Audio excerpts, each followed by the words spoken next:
Hello guys, this is Surendra Kumar. अभियान IAS academy के YouTube channel पर आपका स्वागत है। गाइस, लास्ट क्लास में हम लोगों ने यूपीएससी के सिलेबस, उसके एलिजिबिलिटी क्राइटेरिया के बारे में डिटेल में डिस्कशन किया था। गाइस, हमने डिस्कशन किया था कि साथ ही हम लोग क्या करेंगे, अभी प्रिलिमिनरी टेस्ट के लिए हम लोग एक करंट अफेयर की एक सीरीज शुरू करेंगे और करंट अफेयर की सीरीज के अंदर हम लोग एक एक जो टॉपिक्स हैं उनके बारे में हम लोग डिस्कशन करेंगे।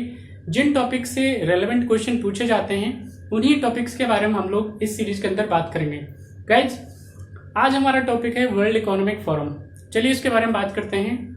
World economic forum first of all है क्या? वर्ल्ड इकोनॉमिक फोरम है, इसको फाउंड कब किया गया था, इसकी डिफरेंट रिपोर्ट्स है, इसका मोटो है, उसके बारे में हम लोग आज गाइज बात करेंगे। यूपीएससी का मोस्ट फेवरेट जो टॉपिक है ये। बाकी जो कॉम्पिटिटिव एग्जाम्स है उनके अंदर भी इससे, अगर पीसीएस की बात करें या बाकी एग्जाम की बात करें तो वहां पे भी इससे क्वेश्चन पूछे जाते हैं। तो एक क्वेश्चन तो इसमें मस्ट है, हर एग्जाम में लगभग इसकी जो रिपोर्ट्स हैं उनसे क्वेश्चन पूछा जाता है। तो चलिए गाइज इसको शुरू करते हैं। First of all, world economic forum, इसको फाउंड कब किया गया था? तो वर्ल्ड इकोनॉमिक जो फोरम है उसको 1971 में फाउंड किया गया था, राइट। 1971 जो ईयर है आपके पास में इंडो पाक वॉर का भी ईयर सेम ही है। गाइस, इसके बाद बात करते हैं हम इसका वर्ल्ड इकोनॉमिक फोरम का हेडक्वार्टर कहाँ है। वर्ल्ड इकोनॉमिक फोरम का जो हेडक्वार्टर है वो जेनेवा में है। जेनेवा स्विट्जरलैंड में इसका हेडक्वार्टर है। गाइस, इसके बाद बात की जाती है कि ऑर्गेनाइजेशन का टाइप क्या है। कई बार एग्जाम में पूछा जाता है कि क्या ये इंटर गवर्नमेंटल कोई ऑर्गेनाइजेशन है, क्या ये यूनाइटेड नेशन का कोई पार्ट है या उसकी कोई एजेंसी है। तो गाइज उसका आंसर है नो। ये क्या है आपके पास? एनजीओ है, एक नॉन गवर्नमेंटल ऑर्गेनाइजेशन है। बहुत सारे कंट्री, हजारों से ज्यादा कंपनियां जो एमएनसी कंपनियां हैं और दुनिया की सारी लगभग सारी सरकारें इसके जो मीटिंग्स हैं उनके अंदर ये पार्टिसिपेट करती हैं, ठीक है ना गाइज।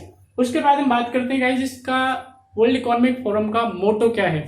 तो इसका मोटो है committing to improving the state of the world, यानी जो संसार की हालत है, ये संसार के साथ की जो अवस्था है उसकी, यानी कि गरीबी है, भूखमरी है, ठीक है, बहुत ज्यादा क्राइम है, ठीक है, ग्लोबल वार्मिंग है, क्लाइमेट चेंज है, तो ये बहुत सारी प्रॉब्लम्स हैं, ठीक है।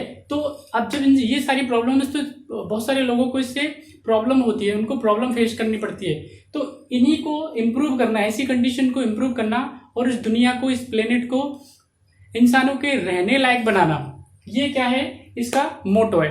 गाइस, उसके बाद हम बात करते हैं रिसर्च रिपोर्ट्स के बारे में।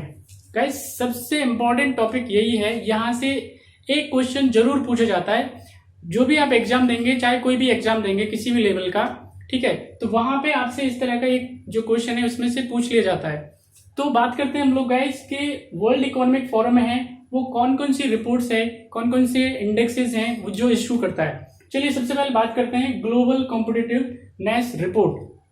वर्ल्ड इकोनॉमिक फोरम की ग्लोबल कॉम्पिटिटिवनेस जो रिपोर्ट है वो इकोनॉमियों का कंपटीशन को बताती है कि किन किन इकोनॉमियों में कितने कितने रिफॉर्म्स हुए हैं, राइट। और उन रिफॉर्म्स का जो फायदा है वो जो एमएनसी कंपनियां हैं वो उठाती हैं, राइट। तो और उसके बाद में जहां पे रिफॉर्म्स, जिस इकोनॉमी में रिफॉर्म्स अच्छे हुए हैं वहां पर वो एमएनसी कंपनियां जाकर के इन्वेस्ट करती हैं। गाइस, उसके बाद हम बात करते हैं global information technology report. Global information technology report है, ये किसी कंट्री के इंफॉर्मेशन टेक्नोलॉजी के एडवांसमेंट को बताती है।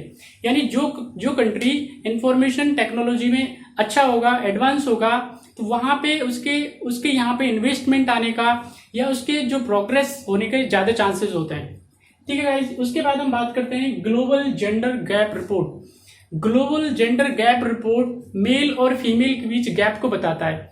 अब ये गैप किसके बीच में है? तो गैप है आपके पास इकोनॉमिक मीन्स के, यानी कि इकोनॉमी के या आर्थिक जो साधन है उन तक एक्सेस कितना है फीमेल कैंडिडेट का। पॉलिटिक्स के अंदर या हम जब राजनीति की बात करते हैं तो राजनीति में उनका एक्सेस कितना है, या हम बात करते हैं एजुकेशन तक उसकी एक्सेस कितना है। तो यही मेन जो टॉपिक हैं जिनके बाद ये जो जेंडर गैप रिपोर्ट है उसके बारे में बताता है। गाइस, उसके बाद बात करते हैं global risk report. Global risk report ये आपका क्या बताता है, डिफरेंट डिफरेंट ग्लोबल जो एस्पेक्ट्स हैं, स्कोप्स हैं, उनको बताता है। ठीक है, आपके पास अनसर्टेनिटी को बताता है कि वर्ल्ड में बिजनेस की सर्टेनिटी कितनी है, अनसर्टेनिटी कितनी है, या किसी सरकार के बारे में, तो इन चीजों के बारे में ये जो रिस्क को बताता है।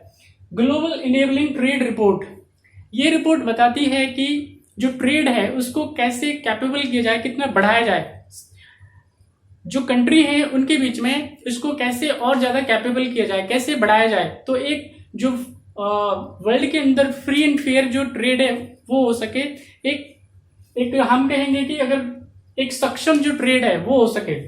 उसके बाद बात करते हैं हम लोग ग्लोबल ट्रेड एंड टूरिज्म के बारे में। ग्लोबल ट्रेड एंड टूरिज्म है, टूरिज्म फॉरेक्स रिजर्व का एक अच्छा खासा मीडियम होता है। ठीक है, तो इसकी रिपोर्ट भी ये इश्यू करता है। गाइज उसके बाद बात करते हैं हम लोग nature risk rising report. Guys आजकल ग्लोबल वार्मिंग, क्लाइमेट चेंज और डिफरेंट आपकी अगर हम बात करें जो टेररिज्म है वो भी एक आपके पास में एक रिस्क हो सकता है, बट वो नेचर रिस्क के अंदर नहीं आएगा। तो मेन जैसे अर्थक्वेक है आपके पास, राइट, तो ये सारी जो चीजें हैं आपके पास में नेचर रिस्क के अंदर आती है, तो वो भी जो रिपोर्ट है ये इश्यू करता है। Future of work report, future of work report आने वाले वक्त में वर्क का फ्यूचर क्या होगा, जो कि अभी जैसे पेंडेमिक चल रहा है, तो इस पेंडेमिक में आने वाले वक्त में कितने लोगों के पास में नौकरियां रहेंगी, किन की जाएंगी, है ना, उन नौकरियों पे किन किन चीज़ों को हम लोग और इम्प्लीमेंट कर सकते हैं जिससे कि वर्क रिक्वायर्ड हो सके। तो इन्हीं के बारे में इस रिपोर्ट में बात की जाती है। तो गाइज होप ये वीडियो आपको पसंद आया होगा। अगले वीडियो में मिलते हैं। Thank you.